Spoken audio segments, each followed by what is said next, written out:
So today I'm going to share with you the golden secret for creating absolutely brilliant painting with watercolors. We take example of war field, right? So before going to the war, the soldiers check their weapon. Okay, so if like earlier days, people used, like the kings used to fight with the sword. So they used to check how sharp is the sword. Okay, is it too thin? Because if it is too thin, it will break down.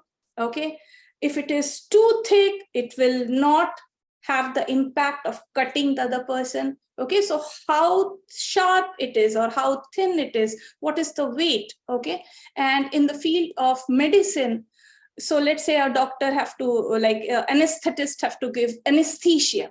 So how much should be given so that it is not too much?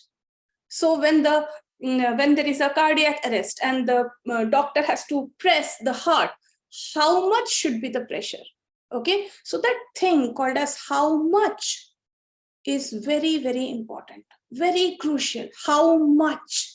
Okay, that understanding of how much is too much and how much is important, that is so important for you to become a professional artist. So when we talk about watercolors, we have to understand how much paint versus how much water we should apply so that we get the results that we want.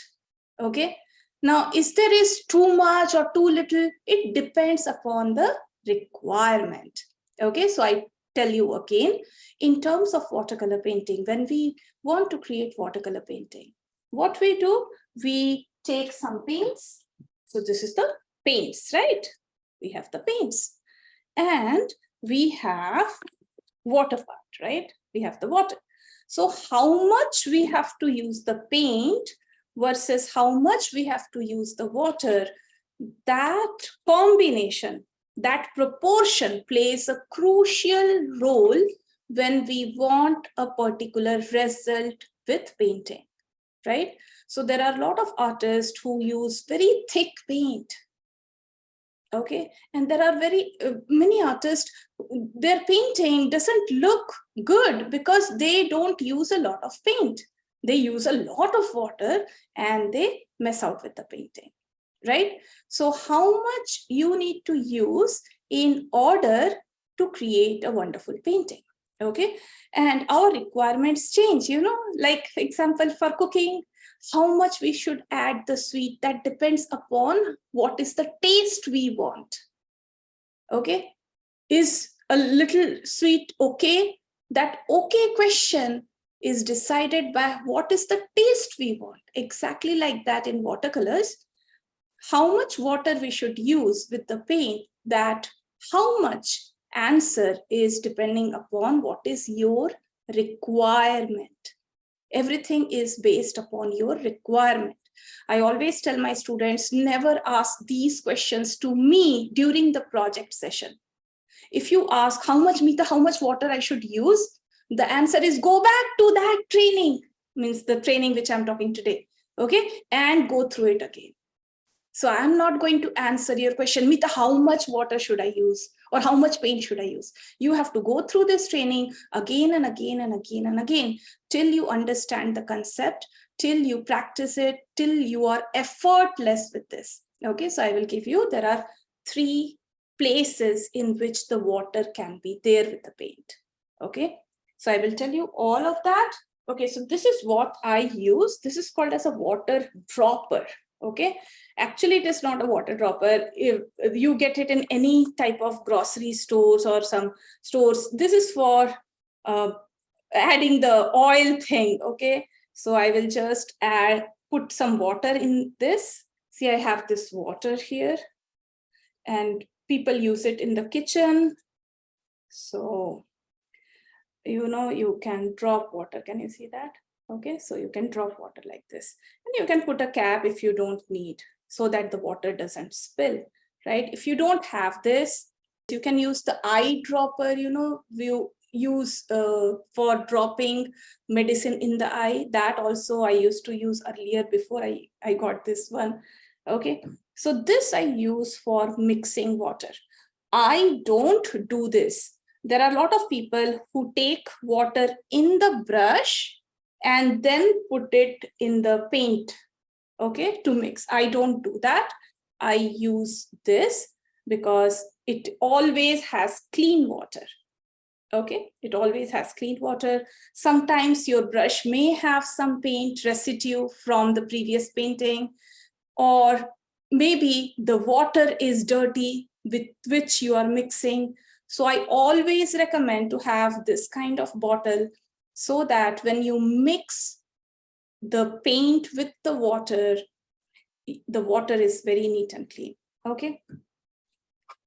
Also, I think I have talked about this, the art materials. This is called as an egg tray. You get a white color egg tray. Also, you get a colorless kind of egg tray. This egg tray are very, very cheap. You don't need an expensive palette. You know, there are a lot of artists who use very expensive palette. That is not a requirement. You know, the paper quality should be good. The paint quality should be good. Okay. Palette, expensive or not expensive, really doesn't matter. Whatever palette you want, you can use it. I use this. I'm using this every time. You can just use it and throw if you want. It is just $1, something like that. Okay, so I use this. So today we are going to talk about one thing, and that is the wetness level of paint, paper, and brushes.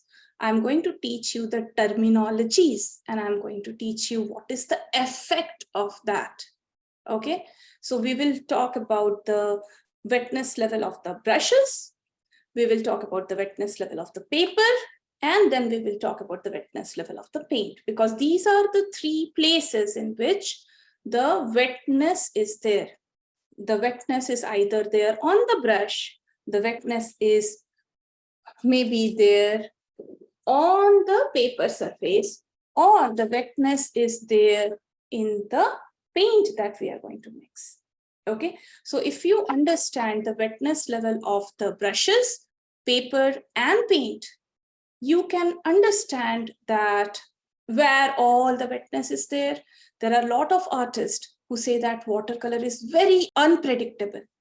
They say watercolor is very unpredictable because they get very different kind of results when they use watercolors. But why they get very different kind of results when they use watercolors? That is because of the wetness level of paper, paint, or brush, or they are using a specific kind of paint, right? These are the only reasons. So let's understand watercolor is a very scientific medium, and there is nothing unpredictable about it.